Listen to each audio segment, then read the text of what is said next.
علی ابن احمد رحمۃ اللہ علیہ فرماتے ہیں کہ میں جیسے ہی روضہ رسول کے اندر پہنچا میں نے وہ خوشبو محسوس کی جو میں نے آج تک نہیں سونگھی تھی۔ میں کئی دیر تک آقا کی قبر کے سامنے کھڑا رہا اور لگاتار ان پر درود اور سلام پیش کرتا رہا۔ میں نے دیکھا کہ زمین برابر ہو چکی تھی، قبروں کی پہچان کرنا بھی مشکل تھا۔ پیارے دوستو، علی احمد سمودی رحمۃ اللہ علیہ وہ آخری شخص تھے جنہوں نے نبی پاک صلی اللہ تعالیٰ علیہ وآلہ وسلم کی اصلی قبر مبارک کی زیارت کی تھی۔ ان کے بعد آج تک سالوں سے نہ کسی نے نبی پاک صلی اللہ تعالیٰ علیہ وآلہ وسلم کی قبر کو دیکھا ہے، نہ ہی ان کی قبر کی کوئی فوٹو ہے۔ مسجد نبوی کی صفائی کرنے والا یا کسی دیش کا کوئی بڑا آدمی بھی جب روضہ رسول کے اندر جاتا ہے تو وہ صرف اس ہرے کپڑے والی دیوار تک ہی جا سکتا ہے، اس کے آگے نہیں جا سکتا۔ سلطان محمود نے 1279 عیسوی میں روضہ رسول پر بنے گنبد کو ہٹا دیا اور ایک بڑا گنبد بنایا جسے آج ہم گنبد خضرا کہتے ہیں۔ انہوں نے یہ گنبد اپنی ایک منت کے طور پر بنایا تھا۔ اس وقت کے علماء کرام نے ان کو روکنا چاہا مگر سلطان محمود نہیں مانے۔ کچھ سالوں کے بعد ہی گنبد خضرا پر ہرا رنگ کر دیا گیا۔ اس کے بعد سے آج تک گنبد خضرا پر ہرا رنگ ہی رنگا جاتا ہے۔ پیارے دوستو، نبی پاک صلی اللہ تعالیٰ علیہ وآلہ وسلم کی قبر کے نیچے کی سائیڈ ایک اور قبر کی جگہ خالی ہے۔ حدیث کے مطابق اس جگہ حضرت عیسیٰ علیہ السلام کو دفنایا جائے گا، کیونکہ عیسیٰ علیہ السلام ابھی زندہ ہیں۔ اللہ تبارک و تعالیٰ نے ان کو زندہ ہی آسمانوں میں اٹھا رکھا ہے۔ پیارے دوستو، کئی بار آپ لوگوں نے دیکھا ہوگا کہ مدینے کے گنبد خضرا پر ایک کھڑکی نما کچھ بنا ہوا ہے۔ اس کے بارے میں کیا معلومات ملتی ہے، آئیے جانتے ہیں۔ روایت ہے کہ مدینے کے لوگ سخت قحط سالی میں مبتلا تھے، تو انہوں نے حضرت عائشہ صدیقہ رضی اللہ تعالیٰ عنہا سے اپنی مجبوری بتائی، تو اما عائشہ رضی اللہ تعالیٰ عنہا نے فرمایا کہ حضور نبی کریم صلی اللہ تعالیٰ علیہ وآلہ وسلم کی قبر کے پاس جاؤ اور روضہ رسول کے اوپر ایک کھڑکی آسمان کی طرف اس طرح سے کھولو کہ قبر انور اور آسمان کے درمیان کوئی پردہ نہ رہے۔ راوی کہتے ہیں کہ انہوں نے یہ ظاہر کیا کہ بس پھر بہت زیادہ بارش ہوئی، حتیٰ کہ خوب سبزہ اگ آیا، اونٹ اتنے موٹے ہو گئے کہ جیسے چربی سے پھٹ پڑے، لہذا اس سال کا نام عام الفتح رکھا گیا، یعنی سبزہ اور کشادگی کا سال رکھ دیا گیا، اور اس کو بہت سارے لوگوں نے روایت کیا ہے۔ پیارے دوستو، اس حدیث مبارکہ کے بعد ہمیں ہمارے دوسرے سوال کا بآسانی سے جواب مل جاتا ہے کہ جن لوگوں نے گنبد خضرا بعد میں تعمیر کیا تھا مسجد کی شان اور شوکت کی خاطر، پھر انہوں نے ہی ضرور اس میں یہ کھڑکی چھوڑی ہوگی۔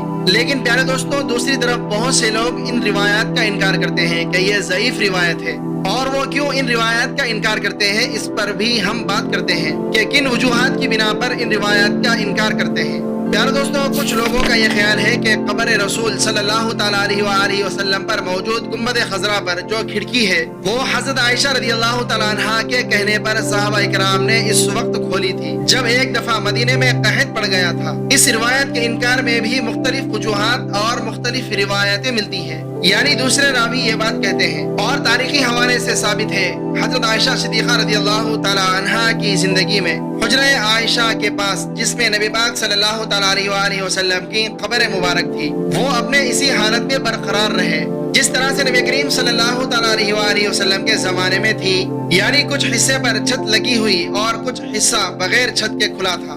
مطلب قبر نبوی صلی اللہ تعالیٰ علیہ وآلہ وسلم ایسی نہیں تھی کہ مکمل ڈھکی ہوئی ہو، جیسا کہ صحیح بخاری میں حضرت عائشہ رضی اللہ تعالیٰ عنہا سے مروی ہے۔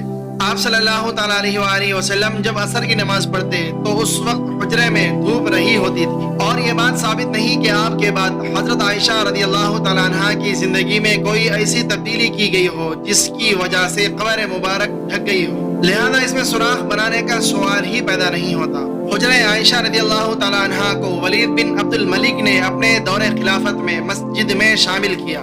جب انہوں نے مسجد نبوی صلی اللہ تعالیٰ علیہ وآلہ وسلم کی تعمیری کی، پھر ولید بن عبد الملک نے ہی حجرہ عائشہ یعنی قبر نبوی صلی اللہ تعالیٰ علیہ وآلہ وسلم کے ارد گرد اونچی دیوار کھڑی کر دی۔ پیارے دوستو، اسلامی تاریخ میں کچھ ایسے قصے ملتے ہیں جن میں بیان کیا جاتا ہے کہ نبی پاک صلی اللہ تعالیٰ علیہ وآلہ وسلم کے جسم مبارک کو چرانے کی کوشش کی گئی۔ ایک واقعہ یہ بیان کیا جاتا ہے کہ فاطمید خلیفہ حکیم بن عمرو اللہ نے 2 بار یہ کوشش کی کہ نبی کریم صلی اللہ تعالیٰ علیہ وآلہ وسلم کے جسم مبارک کو ان کی قبر سے نکال کر مصر میں دفنا دیا جائے۔ اس کے علاوہ ایک مشہور واقعہ نور الدین زنگی والا ہے۔ نور الدین زنگی عشاء کی نماز پڑھ کر سو رہے تھے کہ اچانک ان کی نیند کھل گئی اور اٹھ کر بیٹھ گئے۔ ان کی آنکھوں میں آنسو تھے، کہنے لگے میرے ہوتے ہوئے میرے آقا، میرے نبی صلی اللہ تعالی علیہ وسلم کو کون ستا رہا ہے؟ آپ اس خواب کے بارے میں سوچ رہے تھے جو مسلسل 3 دن سے انہیں آ رہا تھا، اور پھر چند لمحوں پہلے انہیں آیا، جس میں سرکار مدینہ نے 2 لوگوں کی طرف اشارہ کر کے بتایا کہ یہ مجھے ستا رہے ہیں۔ اب سلطان نور الدین زنگی کو سکون کہاں تھا؟ انہوں نے چند ساتھیوں اور سپاہیوں کو لے کر دمشق سے مدینے جانے کا ارادہ کیا۔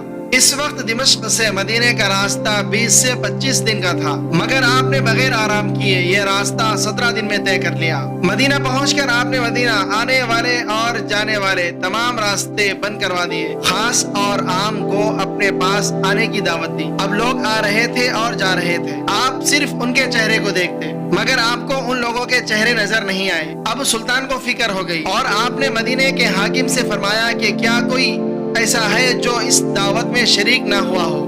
جواب ملا کہ مدینے میں رہنے والے میں تو کوئی بھی نہیں ہے، مگر ہاں 2 مغربی مسافر ہیں جو روضہ رسول کے قریب ایک مکان میں رہتے ہیں، تمام دن عبادت کرتے ہیں اور شام کو جنت البقیع میں لوگوں کو پانی پلاتے ہیں، اور یہ لوگ کافی وقت سے مدینے میں رہ رہے ہیں۔ سلطان نے ان سے ملنے کی خواہش جتائی۔ دونوں مسافر بظاہر بہت عبادت گزار لگتے تھے، ان کے گھر میں تھا ہی کیا، ایک چٹائی اور کچھ ضرورت کی چیزیں۔ ایک دم سے سلطان کو چٹائی کے نیچے کا فرش ہلتا ہوا نظر آیا۔ سلطان نے چٹائی ہٹا کر دیکھی تو وہاں ایک سرنگ تھی۔